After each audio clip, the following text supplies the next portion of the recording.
Hello, I'm back again with another monthly progress update on my 2006 Impala SS restoration project here, and just go over some stuff I've gotten done. And one of the first things you can notice is these reinforcement wings, both sides. They're in there, and got the other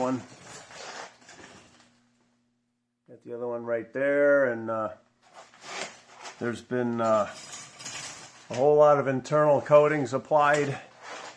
These pieces have all been very heavily internally coated with the stuff I call frame shot, and I've been inside of everything on this on the front section.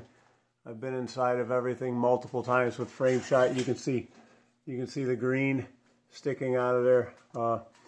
This was all done with the body turned upside down and sideways, multiple applications to get it. The idea is to get it to run inside of these seams here and coat all of the welds in these seams.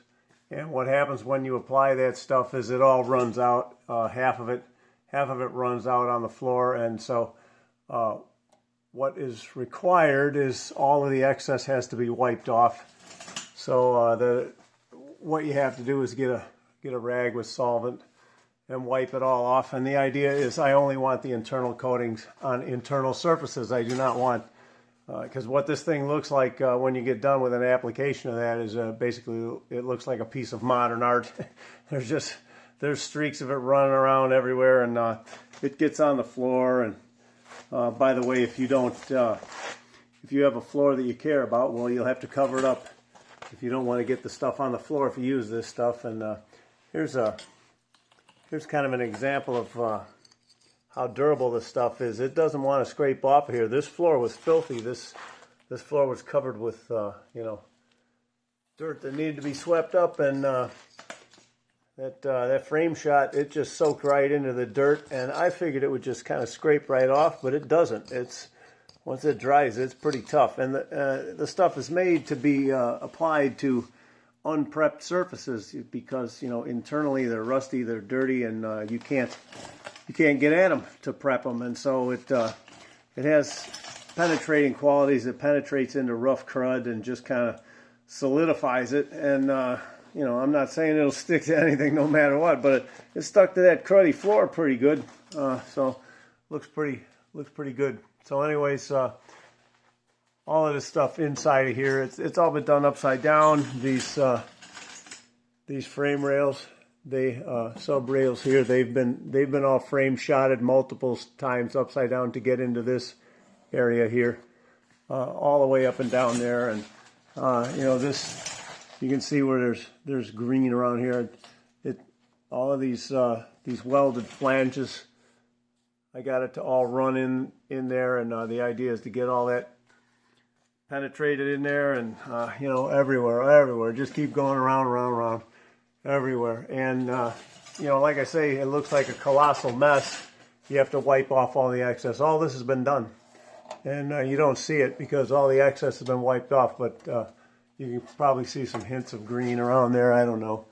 And then you'll notice this caulk has been applied, and there's caulk everywhere. All of these surfaces that have been internally coated to my satisfaction multiple times in multiple directions, I applied a high-quality urethane caulk. I'll talk about that. I'll talk about the frame shot too, but there's caulk everywhere, and there's more to go here. I did as much as I could get with one tube, and just kept going until the whole tube was run out, and then I'll start another tube when I have another session where I can finish another tube. But all around every seam, once these have all been internally coated, okay, and then you can't really see, there you go, but and it's been carried on out here too, extensively. Every seam sealed up with urethane caulk everywhere, all the way around, and the whole body's going to get that.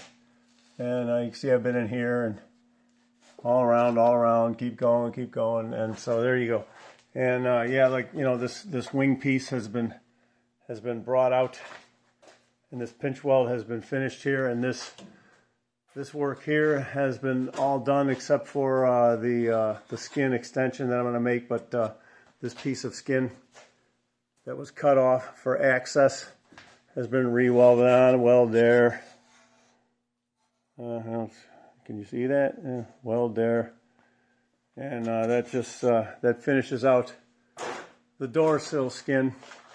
So it basically, I've just got to come up with a piece of skin that's going to cover this whole length and come all the way across here, and it'll come down to a point about here and go all the way across, and then it'll be tack welded on, and it'll be there'll be a gap there, and that's good because I want to get in there with frame shot underneath, because I'm going to shoot this weld right here, and then when I'm all done, that'll be caulked shut. And then there'll be another piece. I've already talked about that before. I have another angle piece that's these over here, and these are just rough, but they have to be trimmed. And you know, they're like 8 feet long, and that's what's going to finish out the bottom of this. So, and then you know, like I said a bunch of times, there's a beauty cover that goes over that. So, and there's the beauty covers right over there that cover those rockers. There's the dog leg area of them, and yeah, all the new parts are installed. Everything, every one of the new stampings and everything, and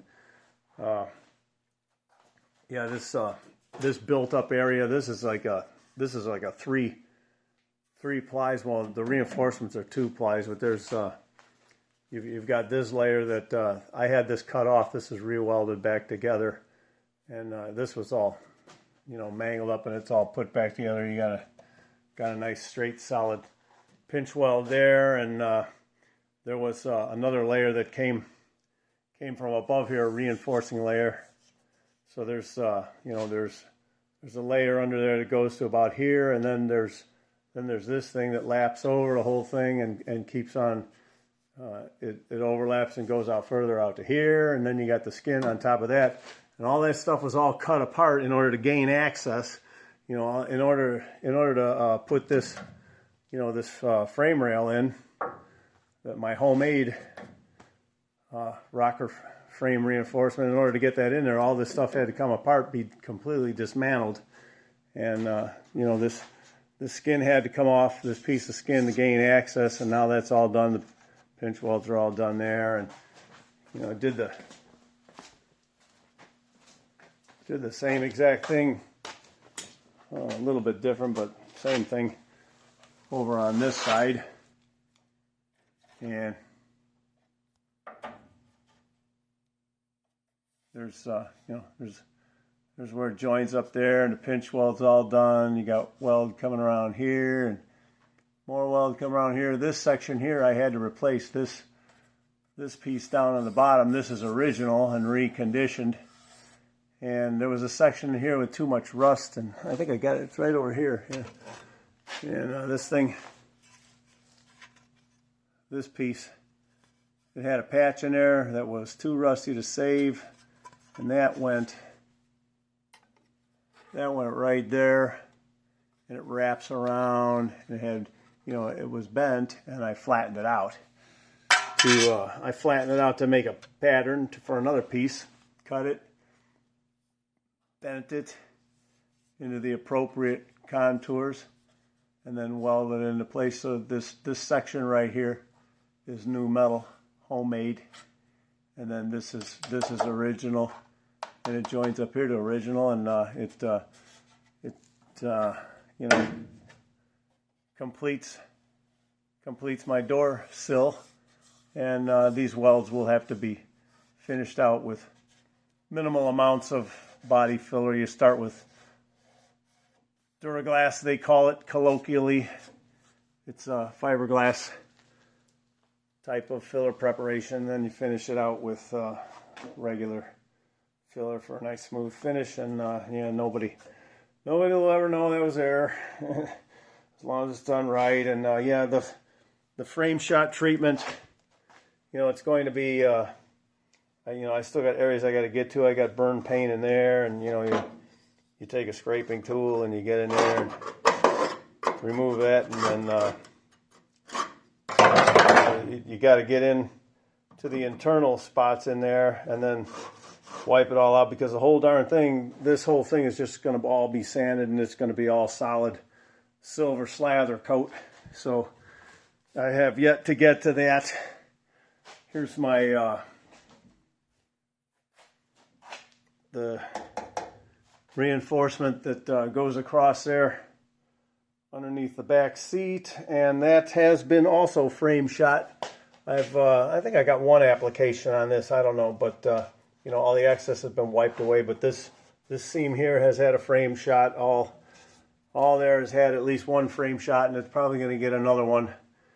And you know, I've gone through a lot of that stuff. I'm on my second case of it. There's a lot to be done, but making progress on it. Like I say, this, you know, like stuff in here, this has all been frame shot. You know, these seams, these have all been frame shot. It's all the excess has been wiped away, but I make sure that it all runs in by gravity and gets inside that seam, you know, and in there. And then I'm going to continue with the caulking all around there and seal all that stuff up. And you know, the insides of this have been frame shot. And oh yeah, what else? I did this whole area of the cowl.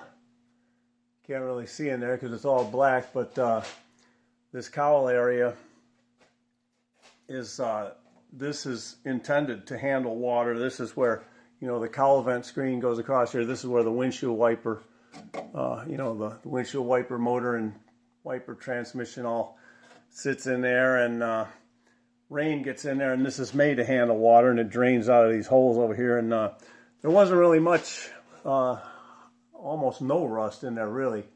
Very, very tiny little spot over on that side, and cleaned it all up. And but I coated this whole thing with a brush with the slather coat, and then I got up on the inside. You know, if you can see where my hand is going in here to the inside, so underneath on the inside of this, and I got up in there as far as I could get with a brush. It's really hard to get in there and coat thoroughly, so I decided to go ahead and give it frame shot, and I gave it a different kind of frame shot too than the other stuff.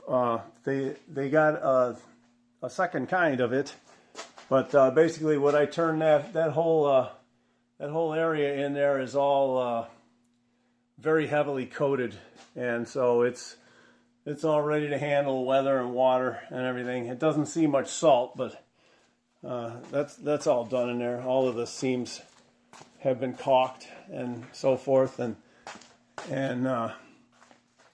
what else? I don't know. Well, I've been all under here. This cross member, that's been frame shot. These subframe rails, this stuff was all done while it was turned upside down. I've been in here. I've been in all the subframe rails.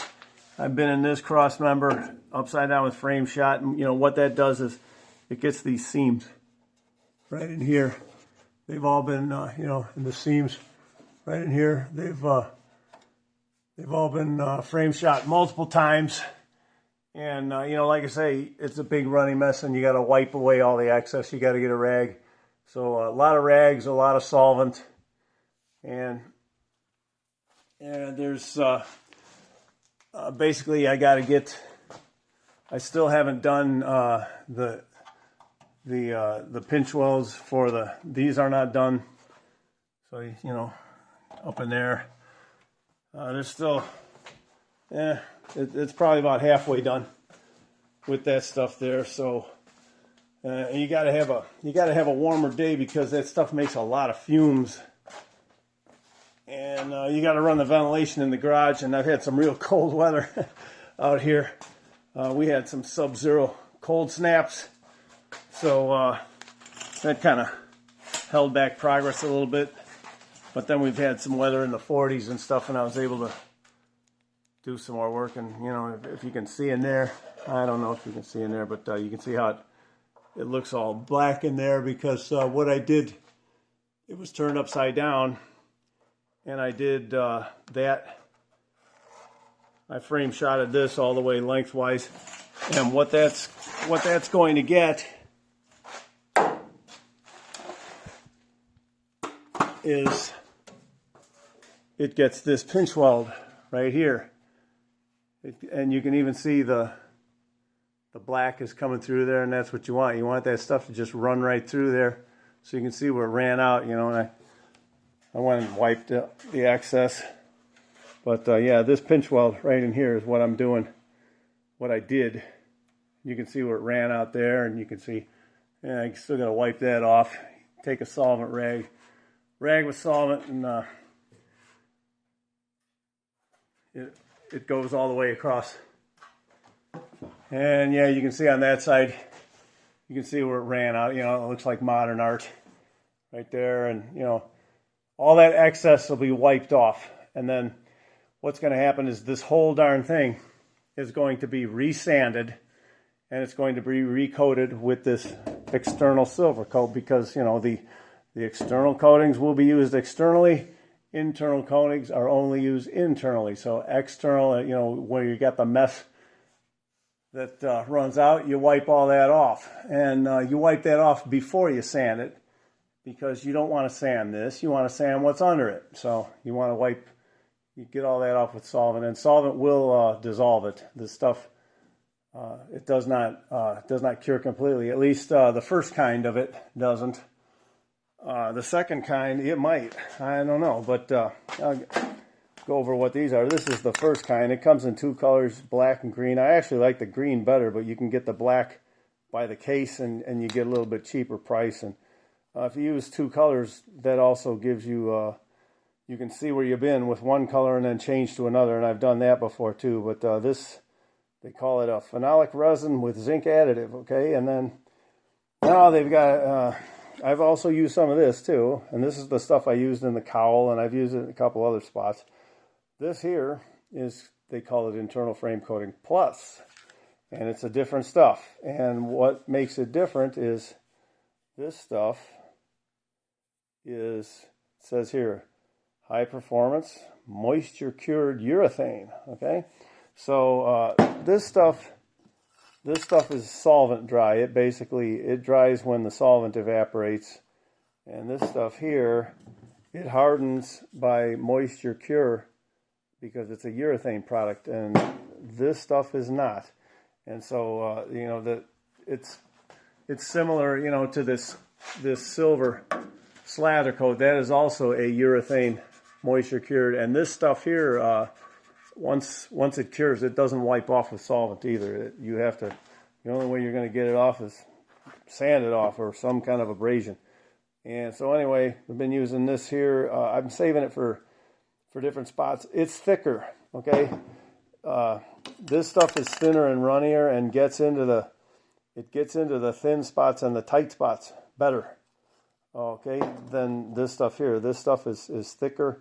It applies the same, and you use these snorkels. Oh, yeah, by the way, another thing, when you go to use these snorkels, they don't tell you this. They leave it for you to figure out. You have to straighten these.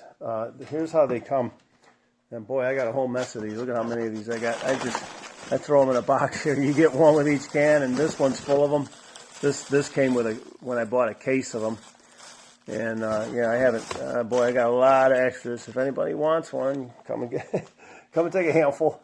Anyway, this is what you get. And the thing is, they're curled in a pigtail. And when you take it out of there, that's how it's going to be. And they're useless like that. You're just not going to be able to get it where you want. You're not going to aim it. They're useless. Okay, and I figured that out right away. So the way I straighten these is, well, you have to take the ends off. There's a brass end there. There's a brass end there, and you have to pull them out of there, and you just take the plastic tubing. And what I do is I take an appropriate size piece of metal rod, like welding rod, to make a straight mandrel to straighten it out, and then hit it with a heat gun and get it hot. You know, pretty darn hot, you know, nice and warm anyway.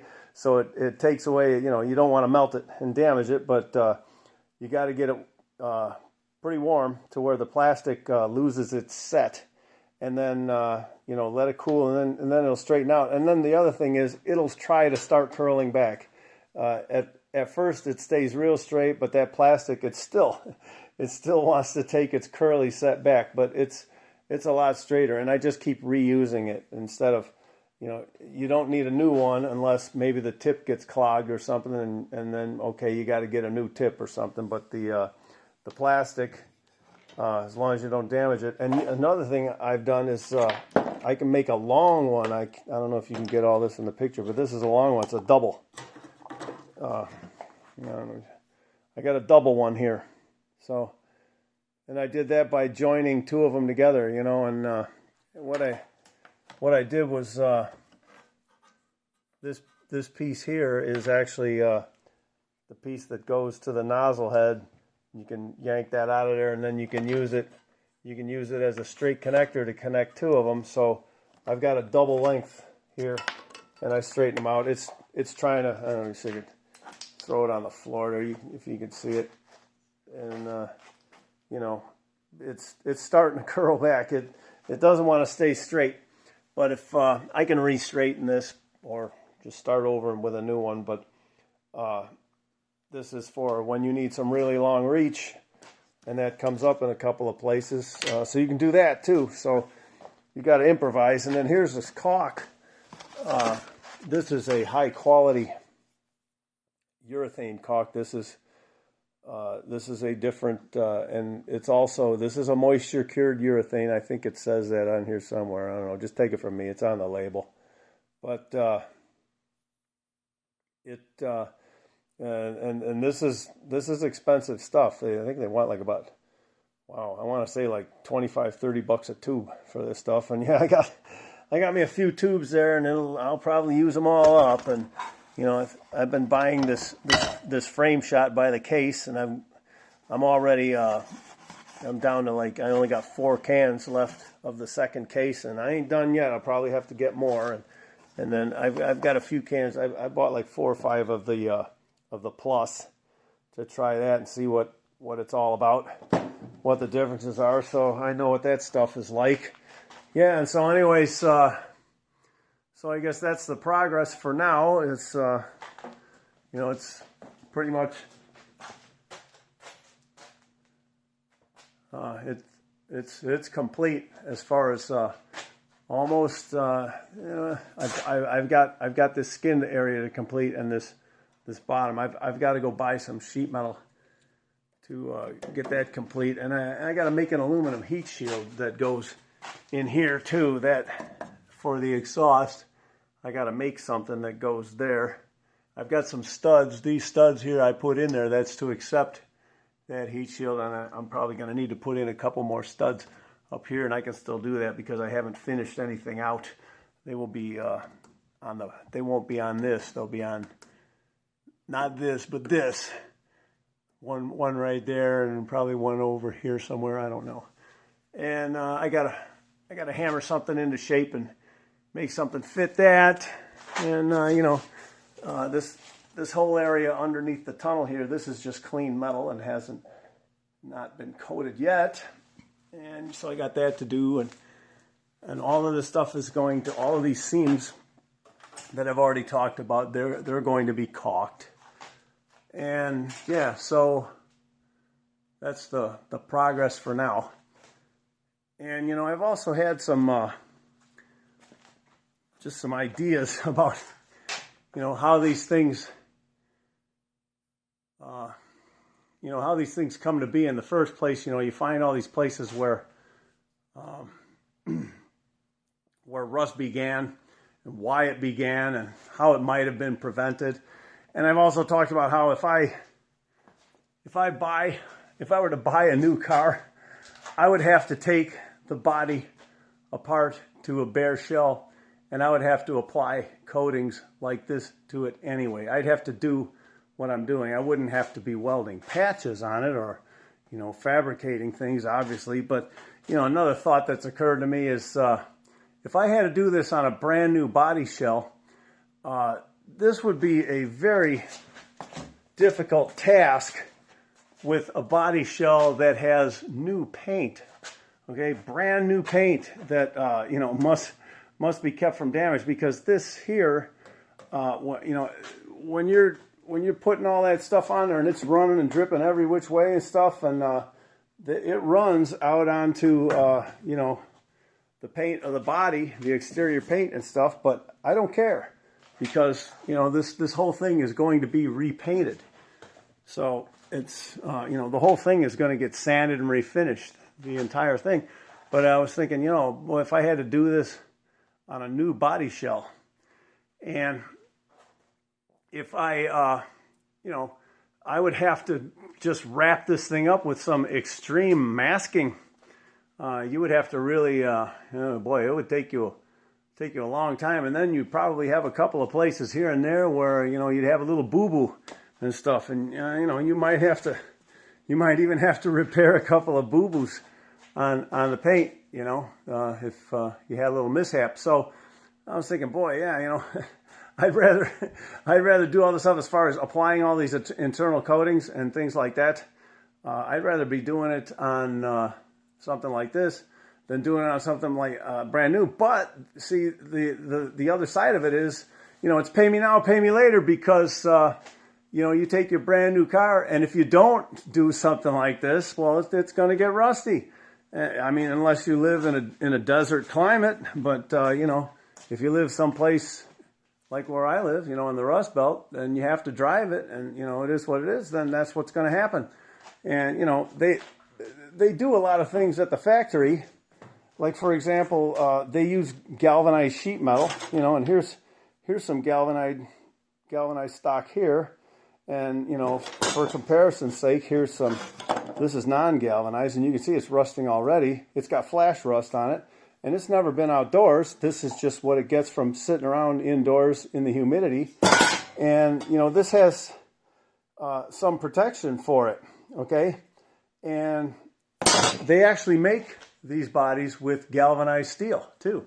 GM talks about it. It's a selling point in their sales material, and I happen to know it's true because I know galvanizing when I see it, and I'm the one who's been grinding and welding on all this metal, and it is. It's galvanized. All the body panels are galvanized like this, but the thing is, though, coating thicknesses matter when it comes to corrosion protection, and this is electroplate galvanizing, and that's what you get on sheet metal, and this is good, you know, for, you know, venting, you know, ductwork, that kind of stuff and all that. But you can't really leave this stuff outside in the salt spray. They have hot dip galvanizing for that, and it's much thicker, and you can tell when you're looking at a piece of metal that's hot dip galvanized. But this sheet metal does not come like that. I've seen other things that are hot dip galvanizing, and basically it's the same zinc plating, but it's much thicker. With hot dip, it's actually been dipped in molten metal, and this is just electroplated, and it's very thin. The coating is like molecularly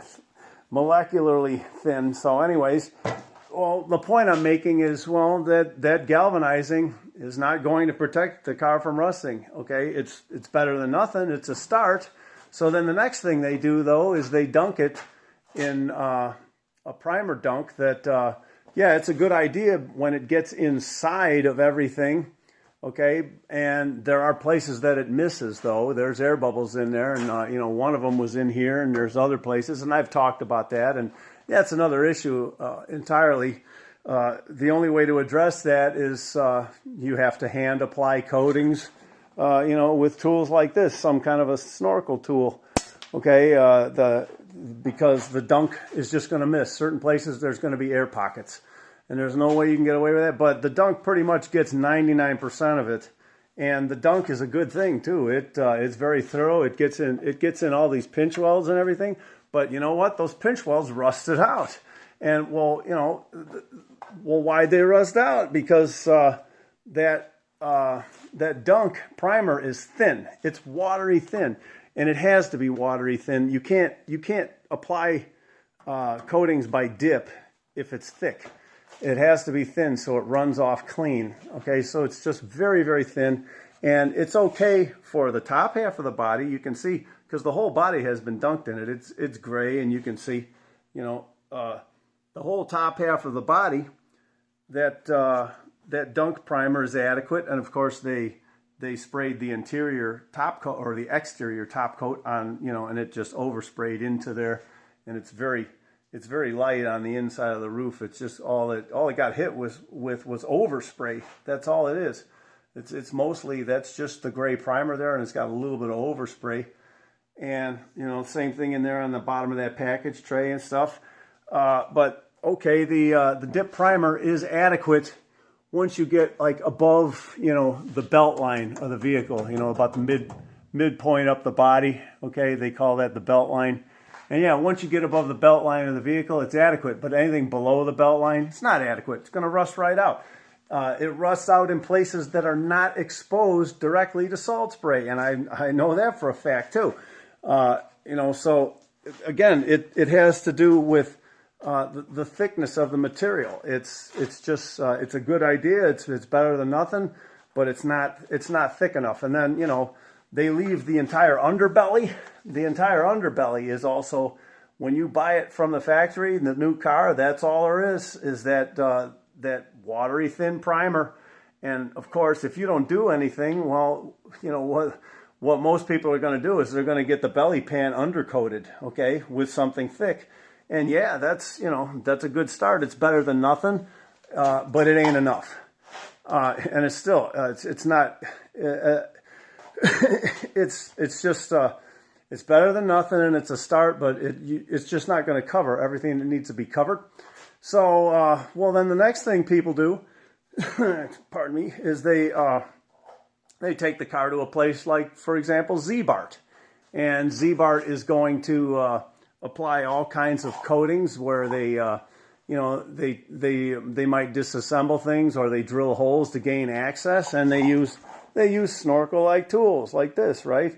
But the thing is, they're applying it to a fully assembled vehicle. So there's no way they're going to have the kind of access that I have now, okay? And so that's the bottom line is, you know, and there's no such thing as rust-proof, okay? There's just, all you get is, you know, different levels of protection, okay?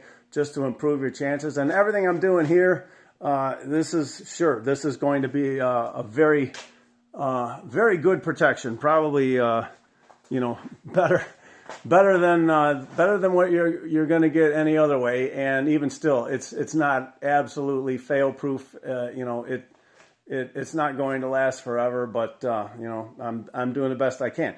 But the thing is, wouldn't it be great? The thought I've been having is, you know, wouldn't it be great if, you know, GM or whoever the manufacturer is would just do something like this when they've got the body in this condition? Because this is the time to do it, when you have the body in this condition before the exterior paint has been applied.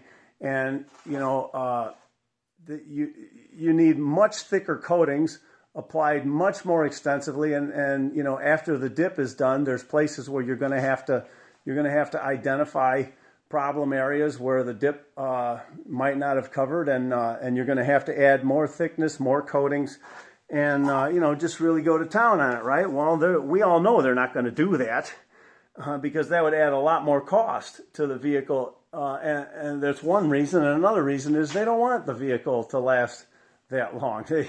You know, they want it to be pretty much used up in about 5 to 7 years, so you buy another one from them every 5 to 7 years. So this is all just idealistic thinking, you know, what if in a perfect world. But wouldn't it be great if, let's say, if it was an option that you could select where, you know, the factory would do something like this, and they would just take it off to the side, and they would give you, you know, the full treatment. Maybe some people wouldn't want it, maybe some people would, and they would have to. It would be a very expensive option too. It would probably add about another $10,000 or $15,000 to the cost of the car to be doing all this stuff. The kind of man hours it would take, you know. But yeah, wouldn't it be great though if you could just buy that as an option from the factory? Of course you can't, and you never will. You know, I'm just having a little pipe dream here, that's all. But that's what it would take. That's really what it would take. If you want to have a car that's not going to rust out. Okay, the factory primer that they dunk it in is definitely the galvanizing is not going to save it. The factory primer is not going to save it. If the dealership sells you an undercoating, that's not going to save it.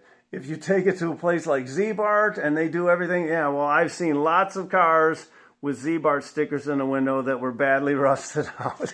And I don't want to get sued by Z-Bart, but anyway, yeah, I've seen it. Okay, so this is the only way. You've got to have this thing completely disassembled down to, a bare body shell and put it on a rotisserie. And you have to spend a lot of time putting a lot of coatings in a lot of places. And, the coatings themselves are not cheap. The man hours involved are not cheap. And, but yeah, that's what it is. And so, I've just kind of come to that realization. That's what it would take. So yeah, I guess I've ranted about that long enough. So till next time, thanks for watching and so long.